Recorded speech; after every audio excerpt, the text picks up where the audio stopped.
Okay, in this video we're going to discuss the grep command. This is a Linux Unix command line utility, Grep. As best I can tell, the etymology of the word is global regular expression print, and it stems from old editors. You would specify a command something like this, and it would search your document for some regular expression that you typed in between the slashes and then print it out. So what does this command do? The reason we're talking about this also is because we're going to tie into regular expressions specifically. This is sort of an introduction to regular expressions. So first, grep is pattern matching. Okay, one of the things you can do to match a pattern, if I type in the command grep and I want to match the pattern A, you'll see I press enter and it's waiting for input. Okay, so grep by default is expecting standard input. And so anything that I type and press enter goes in as standard input. And if there is a match to the grep command, we see it is printed out again. If there's not a match, grep ignores it. Okay, and also note that we have colorization here. This colorization, I can hit Control C to stop. This colorization is actually from this command line option, right? Do color auto, and then you would specify your pattern. But I have an alias for color auto. If we look at which grep, that shows us where this grep command that's currently my terminal shell is currently aware of. We see that grep is aliased, and the alias is color auto. We have that in there, right? And there's some additional stuff in here. All right, so when I type grep, what's actually being swapped out by the shell is this whole thing. All right, so but the main idea here is grep is a pattern matcher. Okay, and so it takes input and it prints out when there is a match. Now this might not seem very useful in the context that we've actually used it here. This is just to demonstrate sort of how it works. Where you actually get useful information is by piping the output of one command into another command, right? So I can, let's look at the /etc/ the password file on my Linux system, right? And we have all of these different users and their shells and their home directories and that sort of thing, right? So what I can do is with grep, it's going to look at a line at a time and search for some pattern. And if the pattern matches, meaning it detects a match, so if I were to search for sys here, then if I pipe the output of this command, cat ecd password, let me get that a little higher on the screen for you. I can use this pipe operator, which the pipe operator essentially redirects the standard output of this command. So standard output by default goes to the terminal, but we can pipe it to the standard input of the next command. And so here we can just say grep and let's match sys.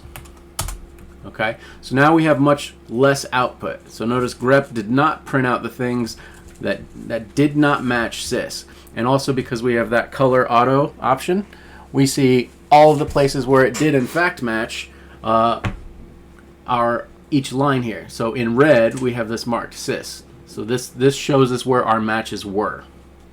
All right, so this is basically just a simple string match, which is not particularly that impressive. It's kind of useful, but we did filter out all of the irrelevant results. So lots of times you can use the Linux command line to be searching for something. Even if you're using the ls command to search a directory or search for files, you can use grep and search for things that you want to look at, right? We can also search for, numbers. Let's say we wanted to search for 100. Here we have different users, and we specifically matched 100, right? Let's search for 00. Okay, now notice how the matching works. It matches one character at a time, but it didn't match these two, right? Because the matches can't overlap. All right, so that's one important distinction. All right, what if I wanted to match something like this? I wanted 1000. I wanted to match that, but then any other digit. right? So this is sort of where the idea of regular expressions comes in. Instead of just searching for a substring like we were doing, which is fairly simple, we want a more dynamic search. So we want to search for something that starts with 100, but this last digit can either be a 0, it could be a 1, a 2, right? So there's a couple of different ways we can do this, but whenever we're using a regular expression with grep, we probably want to use the -e, which stands for extended regular expression syntax. And generally speaking, you want to use the single quotes. The difference between the single quotes and the double quotes is that single quotes, there are, on the Linux terminal, single quotes retain, the symbols inside of single quotes retain their meaning, whereas in double quotes, there's certain things like the $, which has special meaning. Right, and so inside of double quotes, this is going to be the user environment variable is going to be replaced for this entire environment variable here. But in double quotes, or I'm sorry, in single quotes, we see that this actually just means $USER in caps, right? So because there's so many special symbols in regular expressions, which we'll go into here in a minute, it's important that we use single quotes here. So grep -e, extended regular expression, and then opening and closing single quotes. So what we want to search for here is, we want to start out with 1000, right? 1001. But what if we wanted either one of those two things? Well, you can use a operator that is the pipe in a regular expression. Now remember, the regular expression itself is everything inside of these quotes. So I could do something like this. So this is going to search for 1000 or 1001. Okay, and now we get both of our matches. So this is a little bit more useful, but it's not much different than, you know, searching for one thing then searching for the other. And I could theoretically go through here and go 1002 and keep going through for any other matches. But a simpler way of doing this is if I'm matching one character at a time, what if I could specify a series of characters here for this last character to match? And it turns out you can do that using these square brackets, and we can specify which characters are allowed for this final fourth character to match. And we can say we want a 0, 1, 2, 3, 4, 5, 6, 7, 8, 9.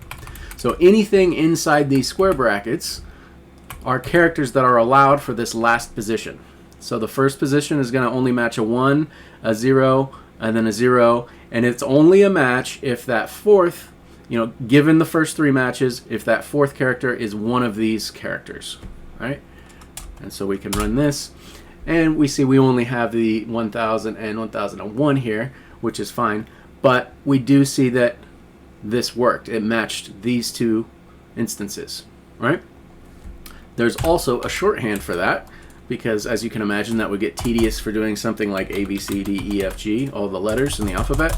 So there are shortcuts. I'm sorry, 0 through 9 is the same thing. And so this hyphen is a special character in the regex syntax. The brackets, square brackets, are special characters in the extended regular expression syntax. All right, so that's a nice shortcut.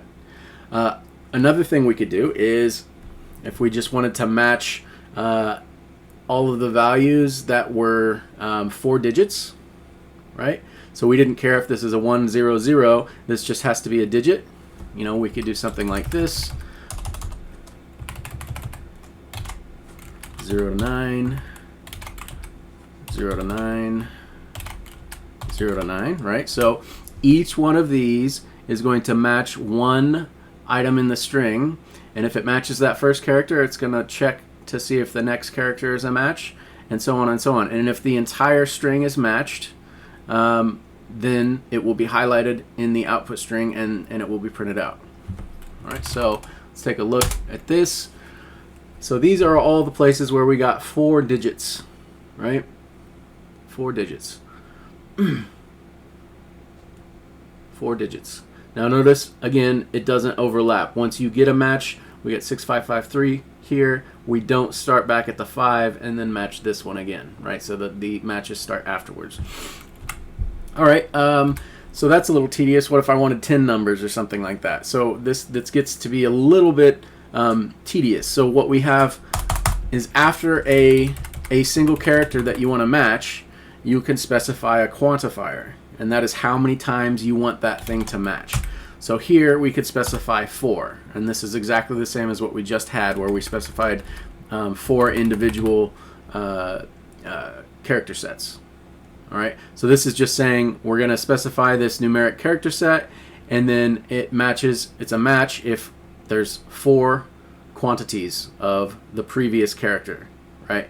So in this case, this character set matches only one single character in our string, right? That's important. It's only ever matching one single character, but we can match that 4 different times. So in a character set, any of these characters count as a match, and it's only going to match one single character in our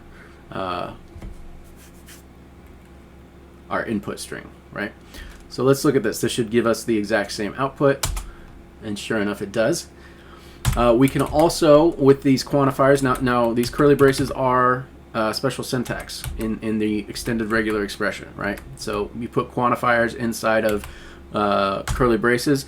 I can do something like this, 2 and 4. So this is going to give us all the matches where we have a digit. So this is a character class, the digits 0 through 9, that are either 2 digits or 4 digits long, or 2 through 4. So it will match 3 as well. Okay, so here we see a couple of 3s are matched. We have 3-digit numbers, 4-digit numbers. Okay, so we see that we're matching more. Here's some 2-digit numbers. We're matching more than just the 4-digit numbers. We're matching 2-digit numbers, 3-digit numbers, or 4-digit numbers. So you can specify this, and you can do something like this to match 0 to 4.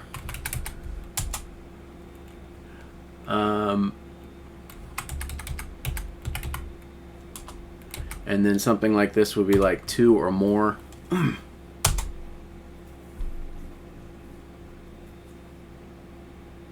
So there's 2, but then we also have a match of more. Okay. Now this is an important concept here. Notice, we could have matched these 2, and then these 2, and then we wouldn't have a match here, right? Based on this regular expression. But regular expressions are what are called greedy, right? So you might have heard that term before. You might say, have heard someone say regular expressions are greedy. The idea with that is they're always going to take as much as they can.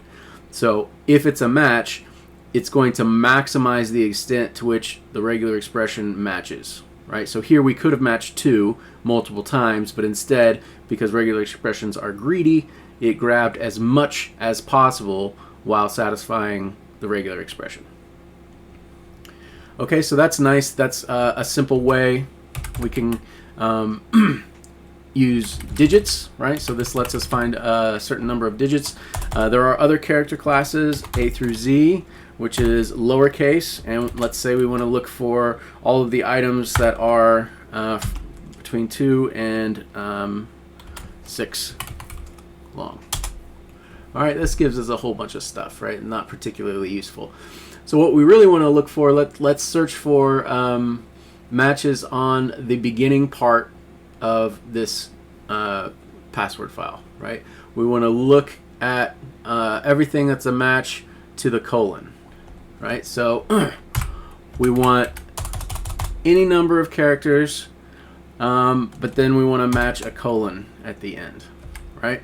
So this is going to match one single character and then a colon. We can run that real quick and verify.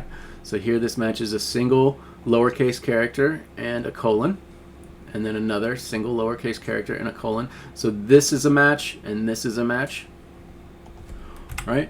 But we want potentially any number of these, right? So any number is, you can use the star quantifier. So this is a special type of quantifier that matches 0 or more, and it's greedy, so it's always going to match as much as it can. All right, so if we look at this, and again, that was the regular expression we used. It matched, it found one character and went all the way up to the colon, right? But it also matched one character, and it was just that one character, right? And if we want to make sure that we have at least one of these characters, you can also use the plus quantifier. The plus quantifier means one or more, right? Now you see here we had this situation where it just matched the colon, and there was no there was no lowercase alphabetical character beforehand. And that's because we're saying this quantifier here is a match if there's 0, and in this case there is 0, or more. And so there were 0 here and then a colon. So this by itself is a match because this part can be 0, right? So that's sort of what the quantifier does. It gives you how many times does this character set, and it doesn't have to be a character set, it could just be an individual character too, right? But how many times does this match occur, right? So any number of A's and then the colon, and it doesn't look like we have any. Oh, there's one. So it actually found an A and then a colon, right? And here's another one, an A and then a colon. But the vast majority of the matches, it was taking advantage of that star, which means 0 or more, right? So what if we only want to match something at the beginning up to the colon, right? We don't want all these other colons in here. So we have this. We want at least one alphabetical character and a colon, right? But we don't want these sorts of matches down here. We only want to match the beginning part. So if I want to match something from the beginning of the line, there's a special character for that, and this is the caret. The caret matches anything that is at the very beginning of the line, right? So this is only going to return things that start with an alphabetical character, have alphabetical characters up to the colon, right? But notice we are going to lose, if we go back here, we see some of these have underscores or have a hyphen in the name. So if we wanted to make sure we got those in our matches as well, we can do something. We can just add more characters. I'm going to add the underscore, so we should get flat pack in there, right? There's flat pack, and then I can also add the hyphen. All right, now you have to be a little careful with the hyphen because it is a special character when used in a certain way, right? So if you wanted to match just the letter A and the letter Z, you would want to do something like that, and then make sure you put the hyphen at the very end so it can't be misconstrued as something else. All right, so A through Z, that's good. We have underscore and hyphens. What else are we missing? Well, there might be some capital letters in there, so we can throw in another character set. This is all the capital alphabetical characters. All right, let's see if we found if any of these have capitals. Doesn't look like it. Well, we can find out by just matching for capitals. Okay, so here's an example of grep not returning any output. Now notice also my terminal shell is set up if the command fails, meaning it gives us an exit code, a non-zero exit code. That's considered a command failure. And we get this little red X here. And this red X is just because of the way I have my command prompt configured. You can configure that yourself. It's outside the scope of this video. But it's important to recognize that if grep does not match anything, it does return an error code instead of just exiting and then not returning the error code, right? So that is important. That can mess you up on scripts a little bit sometimes. All right, so that's a good enough introduction to this stuff. There's a few more things I want to talk about, but let's start using a different command here. So we're going to use rig. Rig stands for Random Identity Generator, and when you run rig, you can install it on pretty much any Linux system. It's usually not installed by default, so you'll have to install it yourself or ask your sysadmin to. But the idea with rig is it just generates random identities, has a database of information, and kind of mixes and matches first names and last names. And the reason this is useful is if you are a software developer, a lot of times you need dummy data to make your application, when you're first starting out and you don't actually have users, you might want to make up some users and do something like that. So here rig is useful for that sort of thing. We can use rig-c and specify a number of entries that we want to be printed out. Here we've printed out 3 entries, and we can get crazy with it and do 1,000 if we want, right? Notice it prints them out very, very quickly. Okay, so let's say that this is our data set, and again we can pipe the standard output into the standard input of the next command. So this is perfect for grep, actually. So with grep we can search, what do we want to search for? So let's say we had all of this data, but none of this was useful to me. So I just want the names.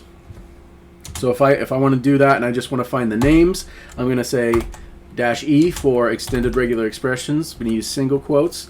And I need to specify a regular expression that's going to not include these, not include this, and not include this. Right? So the easiest thing I can probably do is search for any line that does not contain a number, right? Because each one of these contains a number, right? So we can do that.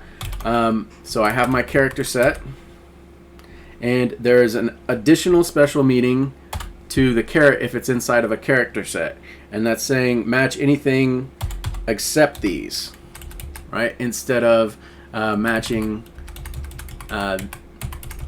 So this would just match a single digit, and this will match anything but a single digit. Okay, so this is sort of the inverse, right? And notice it's inside the square brackets. So we're going to match anything but the digit, and we're going to go from the very start of the string.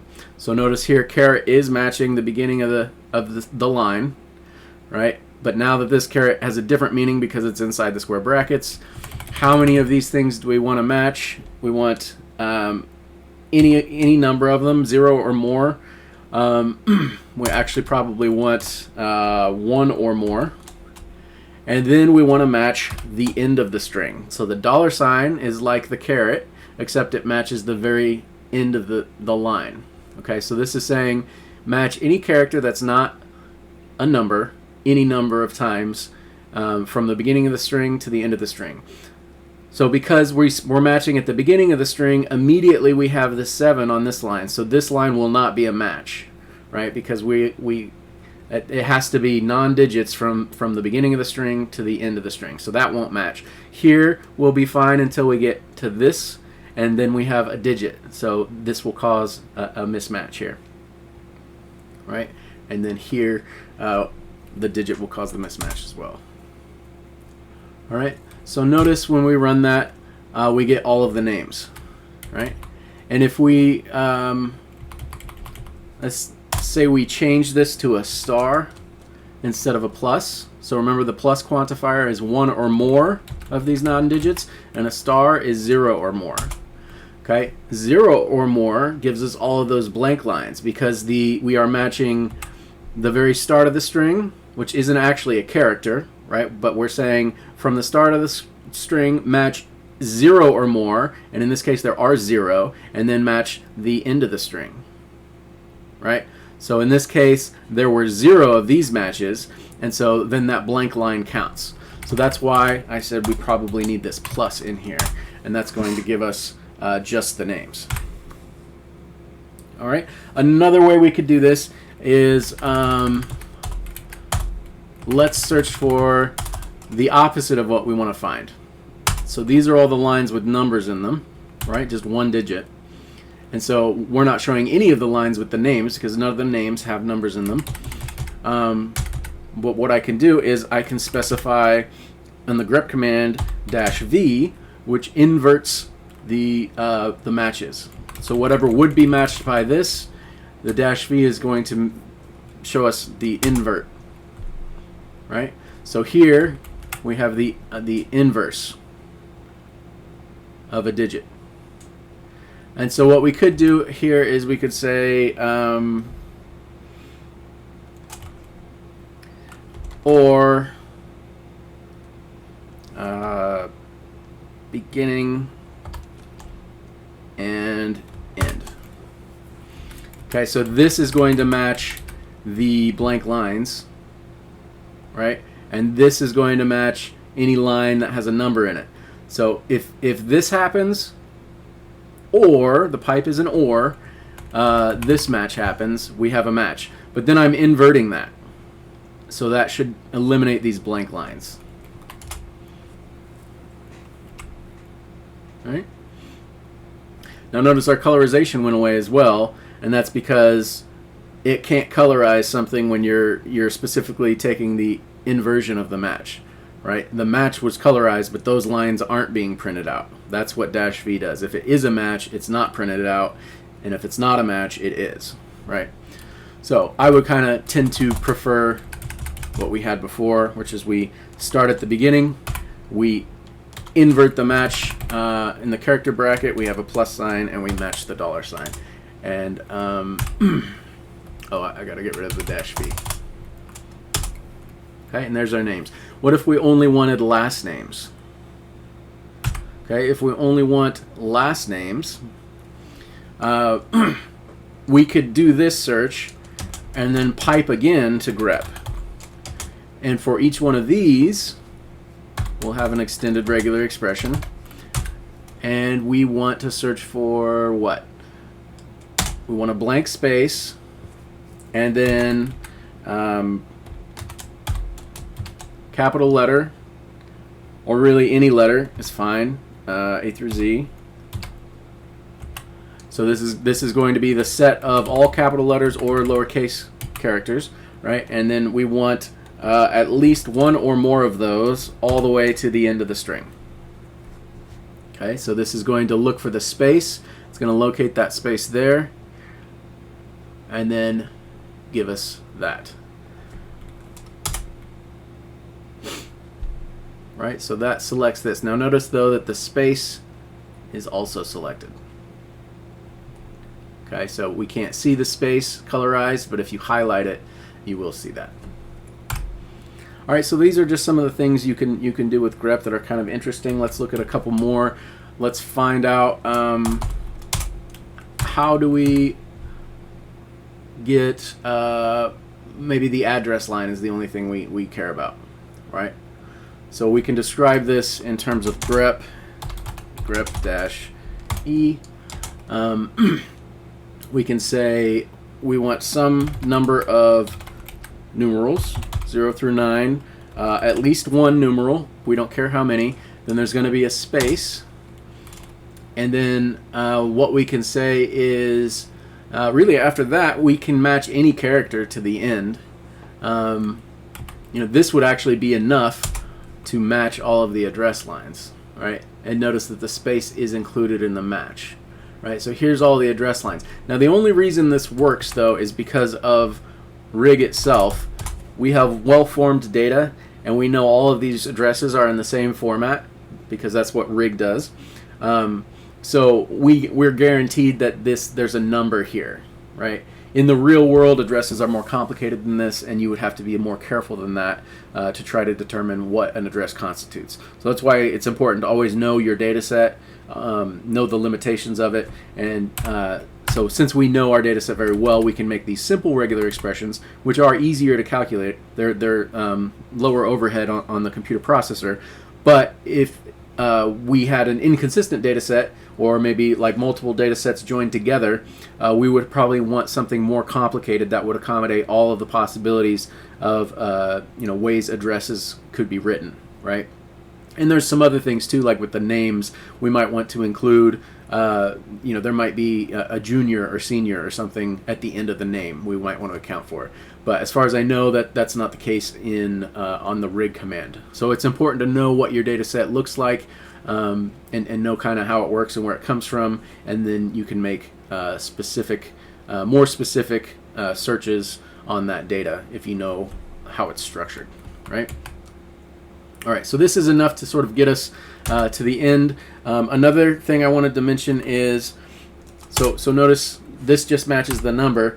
There is a special character set called dot and that matches any character except a new line character.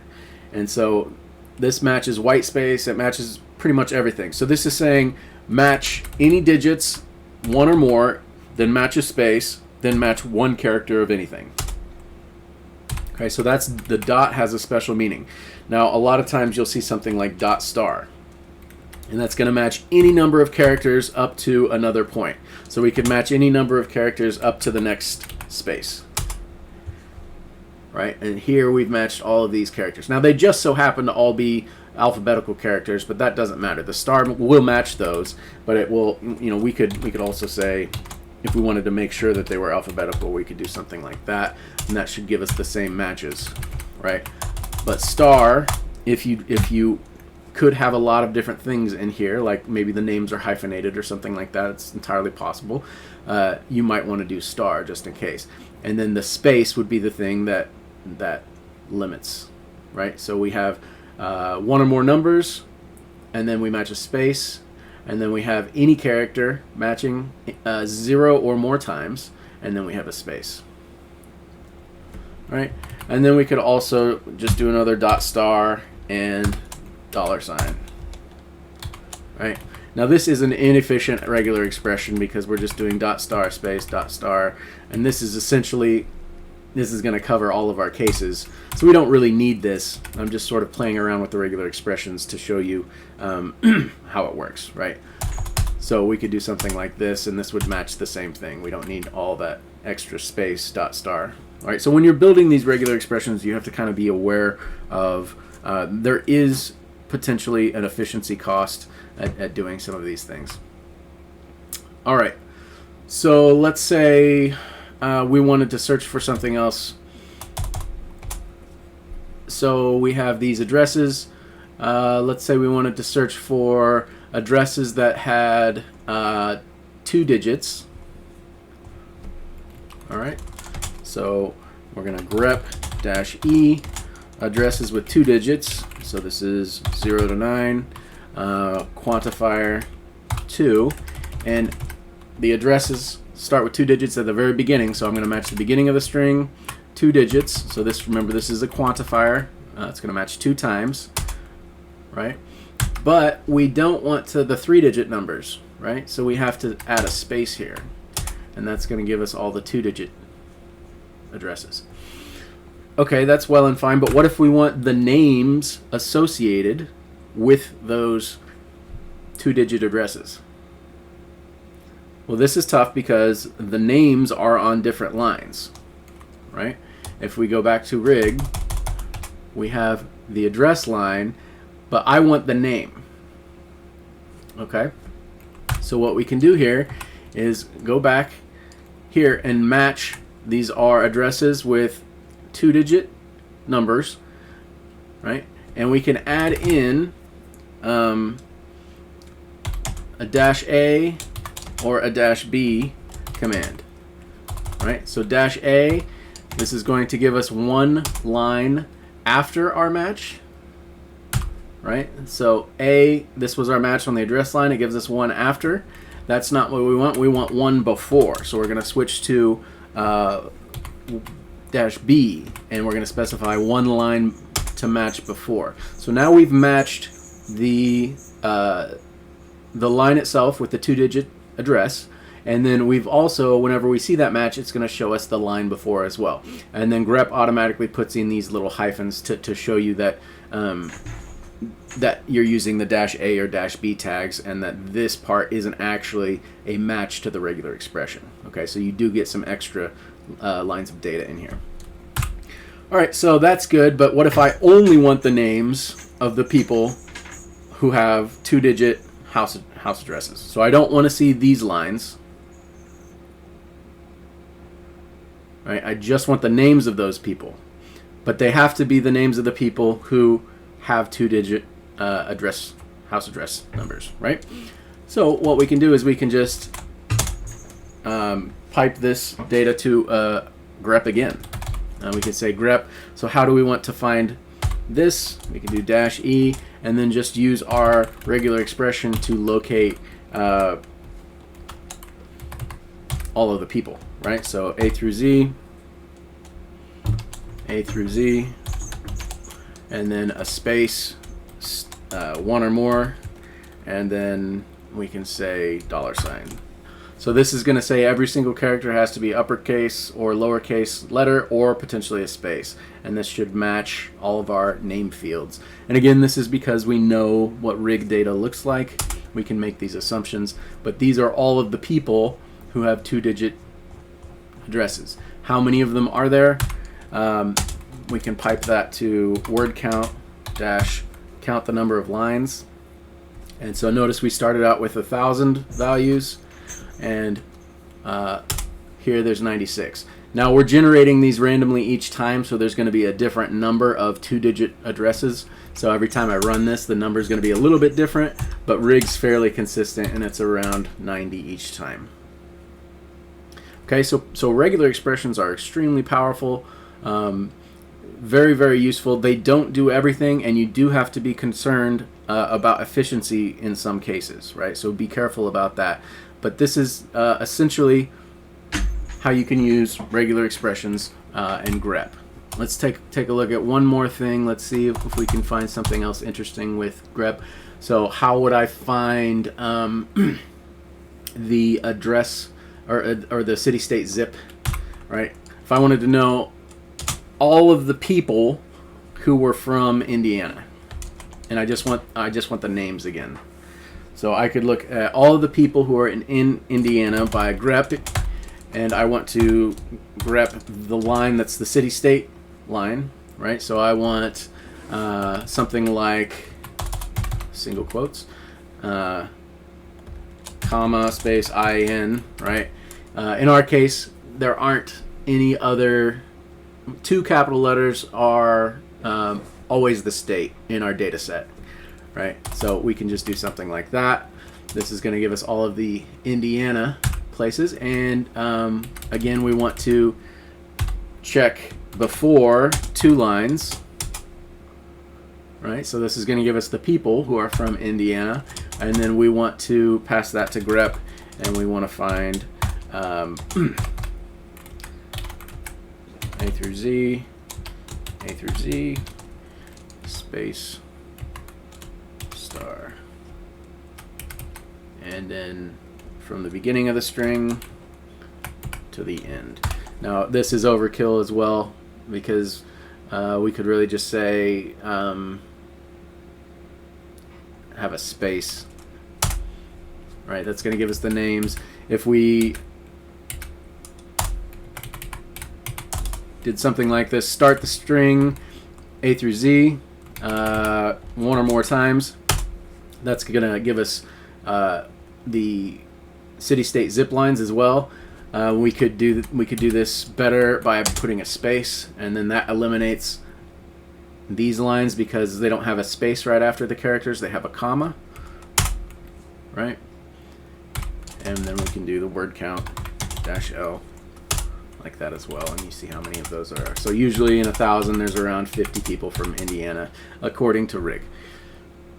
All right, so if you want more information on any of these commands, you can do man grep, right? And it shows you how to use it. It shows you there's lots of different outputs. One of the other things that we didn't really mention was the -I flag for grep, which ignores case. So I can say, let's search for A through Z and ignore case. Okay, so this is matching the letters A through Z, and it doesn't matter what the case is, right? So that's another common option.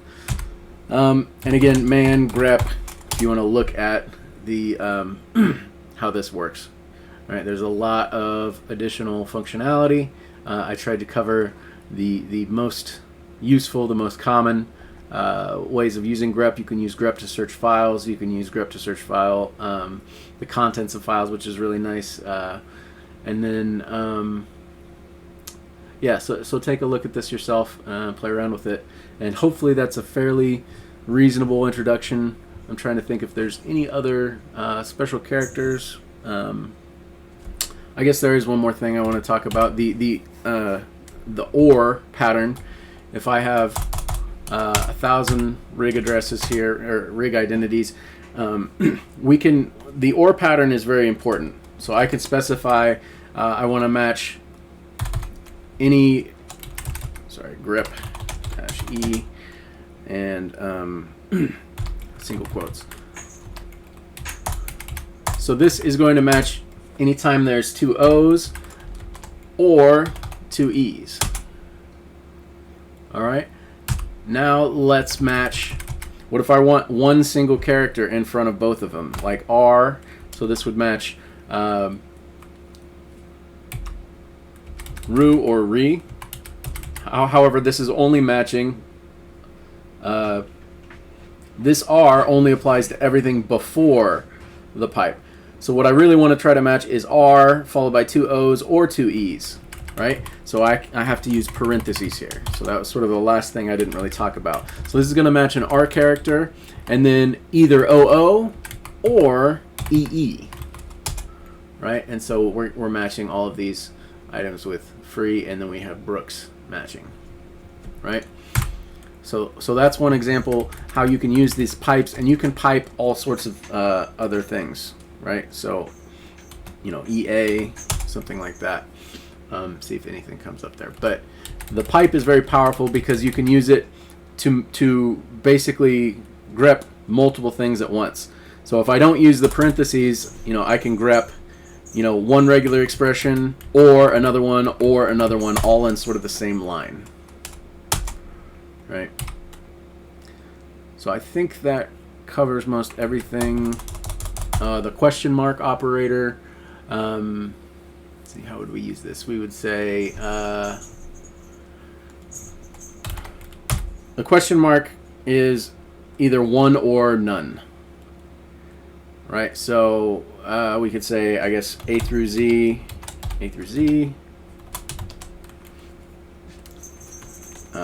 Match the beginning of the string, any number of these. So this is going to give us the names, and then so we want actually 1 or more because we don't want the addresses. So this is going to match the people's names and the city state zip, right? Notice the space is not a match, right? Neither is the comma.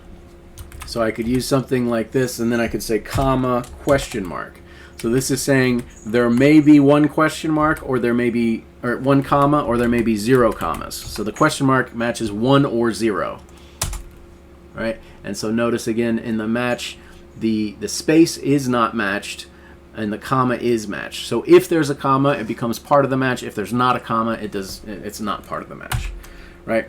And regular expressions are very powerful. They're in practically every programming language. And it's nice because, I mean, the syntax might vary slightly, but the idea is available in pretty much any programming language you're using, and that's very powerful. So you can use this concept in all sorts, whatever projects you're working on. All right? And even from the command line, as we see with grep. All right, I think that should do it for this video. Thanks for watching.